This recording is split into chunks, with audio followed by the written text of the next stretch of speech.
हाशनी यादव जी जो AICC secretary भी, और हमारी चित्रा गौतम जी जो हमारी महिला नेता हैं OBC डिपार्टमेंट की, हमारी honourable chairman Congress parliament party की सोनिया गांधी जी ने भी अपने लेख में लिखा है कि it is a settled issue, इस पे कोई चर्चा नहीं है, जो महिला आरक्षण है वो हो चुका है, फुल स्टॉप। अब इसमें आगे की जो बात है उसके क्रियान्वयन की है कि उसका क्रियान्वयन, उसका एग्जीक्यूशन, उसका इम्प्लीमेंटेशन किस तरह से हो। अभी जो रिसेंट डेवलपमेंट हुई है उसमें मोदी जी ने एक सेशन बुलाया है कल 16 तारीख को, और उसमें वो कुछ अमेंडमेंट्स लेकर के आ रहे हैं। पहले जो महिला आरक्षण के बारे में बातें तय हुई थी, यूनानिमसली तय हुई थी, और खुद मोदी जी ने एक रोड मैप, जिसको बीजेपी वाले क्या कहते हैं कि क्रोनोलॉजी, वो क्रोनोलॉजी बनाई थी। और वो क्रोनोलॉजी क्या थी कि 2023 में महिला आरक्षण का ये जो बिल, जिसको नारी शक्ति वंदन अधिनियम 2023 बोला जाता है, वो पास कर दिया यूनानिमसली, सबने, उसमें किसी पार्टी ने उसका विरोध नहीं किया। उसके बाद मोदी जी ने जो रोड मैप बनाया वो बोले कि 2027 में सेंसस होगी, उसके बाद हम डिलिमिटेशन करेंगे, उसके बाद उसको लागू करेंगे। इंडिया गठबंधन ने उस समय कहा कि इसको 2024 के लोकसभा इलेक्शंस में आप लागू कर दीजिए, लेकिन मोदी जी तो मोदी जी हैं, वो कहाँ किसी की सुनते हैं, वो लागू नहीं हुआ।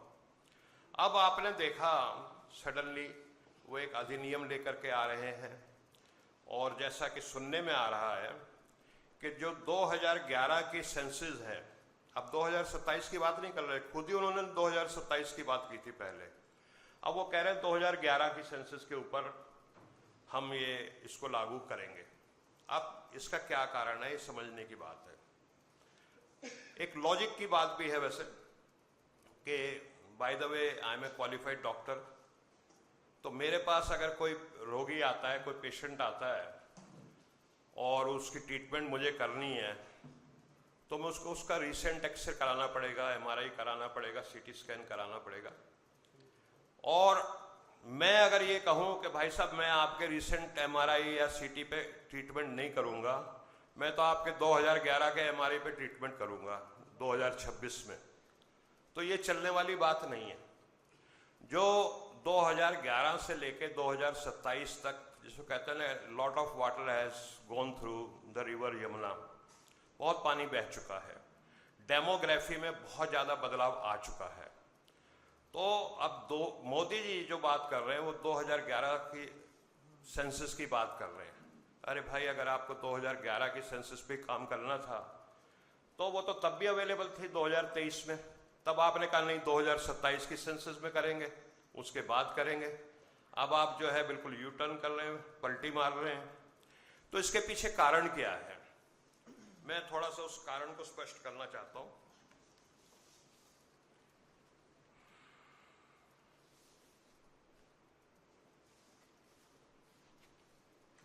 एक मिनट, हमारे बहुत ही विद्वान साथी हैं जयराम रमेश जी, उन्होंने बड़ा अच्छा नोट बना करके दिया है, तो मैं लगभग उसको पढ़ने जा रहा हूं।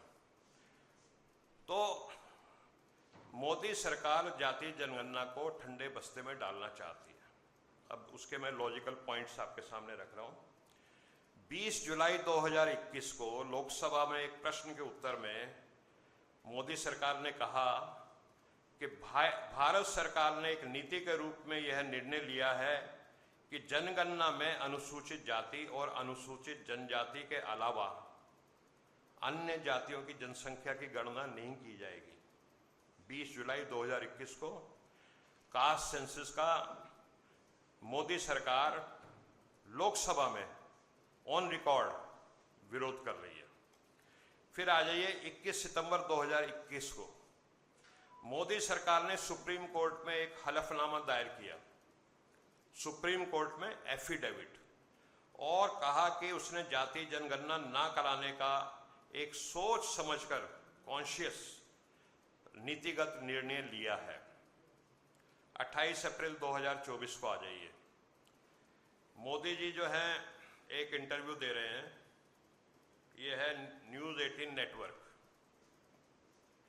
इस इंटरव्यू में मोदी जी अपने टेलीविजन साक्षात्कार में क्या कहते हैं कि जाति जनगणना की मांग उठाने पर कांग्रेस पर अर्बन नक्सल मानसिकता का मोदी जी आरोप लगाते हैं। मैं दोबारा रिपीट करूंगा।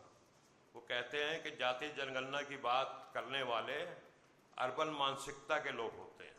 ठीक है, अब आइए सीधा 30 अप्रैल 2025 को, लगभग एक साल बाद,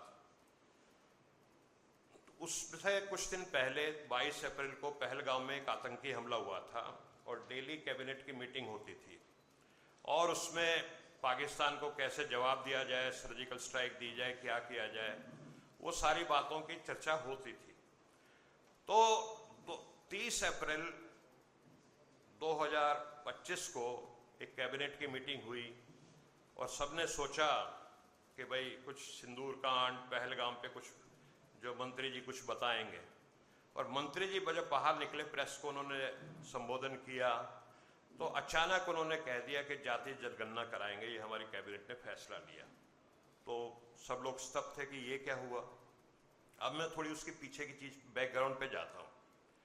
2023 में जब ये अधिनियम बना तो मोदी जी सुपर कॉन्फिडेंट थे, उनको लगता था अब की बार 400 पार।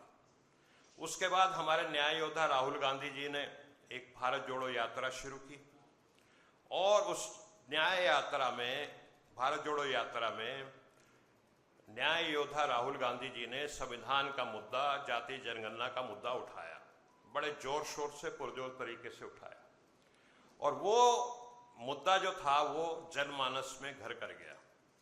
उसके बाद 2024 का इलेक्शन होता है और उस इलेक्शन में Modi ji had the shock of his life. 400 पार की जगह जो सीटें आई वो 241 पे मोदी जी आके अटक गए।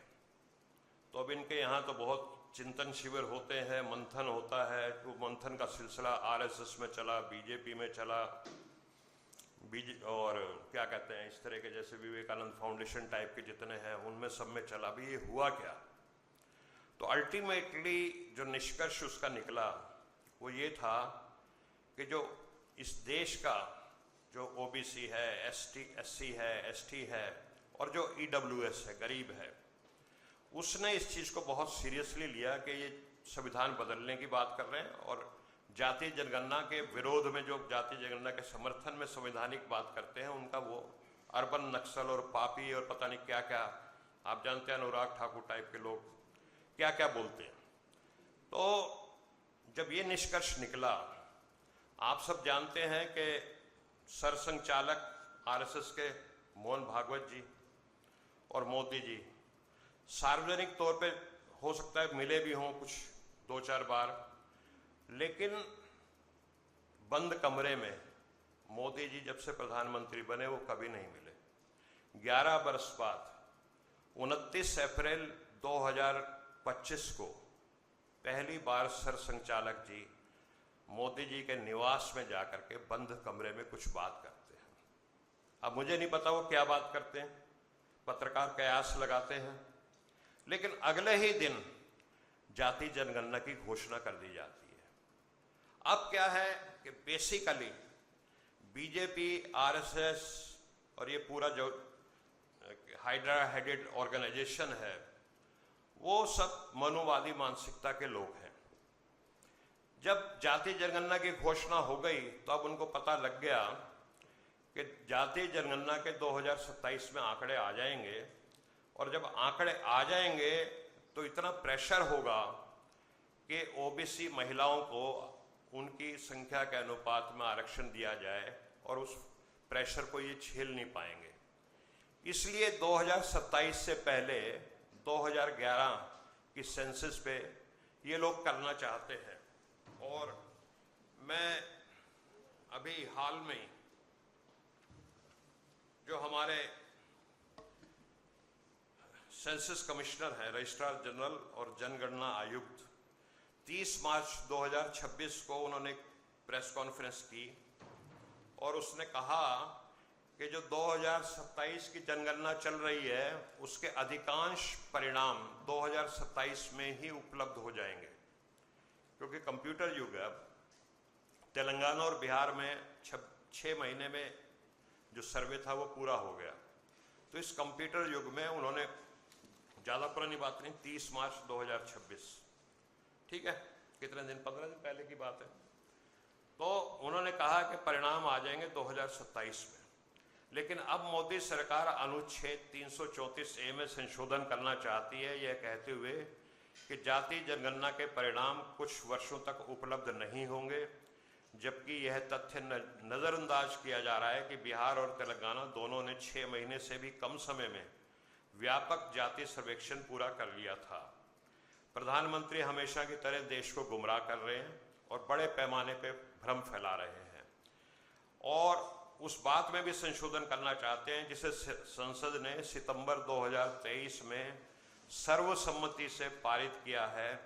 और असली छिपा हुआ एजेंडा केवल इतना है कि जाति जनगणना ना कराई जाए और जो ओबीसी की हमारी माताएं बहनें हैं उनको लोकसभा में प्रतिनिधित्व का मौका ना मिले, जो लगभग 60% की संख्या है। तो ये लोकतंत्र में अगर इतने बड़े वर्ग को आप प्रतिनिधित्व से वंचित रखना चाहते हैं तो एक तरह से लोकतंत्र की हत्या है, उसका गला घोटना है। और अगर ये 200 से ज़्यादा जो सीटें हैं, 273 सीटें हैं, इनमें अगर ओबीसी महिलाओं का आरक्षण नहीं हुआ तो एक ब्रूट मेजॉरिटी जिसको कहते हैं वो लोकसभा में एक वर्ग की हो जाएगी, सामाजिक संतुलन बिल्कुल बिगड़ जाएगा। जो नीतियां बनेंगी उसमें जो ओबीसी की आवाज़ उठ ही नहीं पाएगी। पहले ही ओबीसी का जो प्रतिनिधित्व है वो लगभग 25% है, जबकि उनकी आबादी 60% के आसपास है। ये होने के बाद तो बिल्कुल एक तरफा मामला हो जाएगा और ऐसी नीतियां बनेंगी जो ओबीसी की विरोधी होंगी, क्योंकि ओबीसी की आवाज़ ही नहीं हो जाएगी। नक्कार खाने में तूती की कौन सुनता है। तो ये एक तरह से लोकतंत्र की हत्या के समान होगी। तो हमारा मानना ये है कि कुछ हफ्तों की बात है, जाति जनगणना के आंकड़े आ जाएंगे और उसके बाद हमारी जो माताएं बहनें ओबीसी की हैं वो भी लोकतंत्र में उनका भी अधिकार है कि वो संसद में उनका प्रतिनिधित्व हो। और मैं याद दिलाना चाहूँगा, हमारे जो लेट स्वर्गीय प्रधानमंत्री राजीव गांधी जी ने जब संविधान संशोधन 73 और 74 किया था तो उसमें ओबीसी के आरक्षण का प्रावधान रखा था। तो ये कोई नई परंपरा नहीं है, ये पुरानी परंपरा है। उसको मोदी जी हर हालत में रोकना चाहते हैं अपनी मनुवादी मानसिकता के कारण। तो मैं कहता हूँ फिर से मोदी जी को कि इसको थोड़ा सा कलेक्ट कीजिए और डिलिमिटेशन का मामला भी बिना ताज़ा आंकड़ों के, वो कौन सी सीट एससी रिजर्व होनी चाहिए, कौन सी एसटी रिजर्व होनी चाहिए, कितनी बड़ी सीट बननी चाहिए, वो बिल्कुल बेमानी रहेगा। तो इसी के साथ मैं माइक अपने भाई साहब गौतम जी को देता हूँ। सरकार ने रिलीज नहीं किया तो एक तो जाति की जनगणना, सोशियो इकोनॉमिक सर्वे, एजुकेशनल सर्वे, ये इस जनगणना से तय होगा और इसमें पिछड़े वर्गों की भी गिनती जरूर होनी चाहिए। और जो लेटेस्ट डाटा आए उस लेटेस्ट सर्वे के हिसाब से ही डिलिमिटेशन हो, सीटों की शेयरिंग हो, पिछड़े वर्ग की महिलाओं को उसमें हिस्सेदारी, एससी, एसटी, ओबीसी, इन तीनों को ही जो टोटल महिलाओं की सीट रिजर्व की जाए उसमें से एससी, एसटी, ओबीसी की महिलाओं की हिस्सेदारी सुनिश्चित होनी चाहिए। दूसरा मेरा कंसर्न ये है कि जो प्रोपोर्शनेट अभी सीटों का है लोकसभा के अंदर सभी अलग अलग राज्यों का, वो प्रोपोर्शनेट आगे भी वही बनना चाहिए।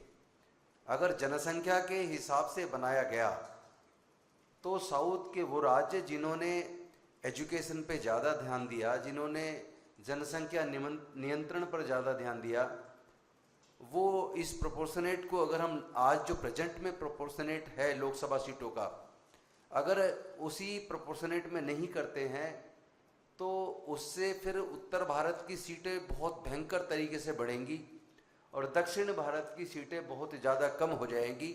इससे जो एक भरोसे का अभाव साउथ इंडिया का बाकी पूरे भारत के साथ जिस तरह का अपने आप को भारतवासी के रूप में मजबूत संकल्प के साथ पूरा भारत एकजुट है, कहीं ना कहीं भविष्य में फिर उसमें दिक्कत आएगी, क्योंकि उनका प्रतिनिधित्व तो बेहद कम हो जाएगा और वो बेहद कम होने की वजह से राजनीति हो या क्रिकेट, देश विदेश की ब्रेकिंग हो या आपके मोहल्ले की बड़ी खबर, सब मिलेगा एक ही ऐप में, सबसे तेज और भरोसेमंद। अभी डाउनलोड करें दैनिक भास्कर डिजिटल।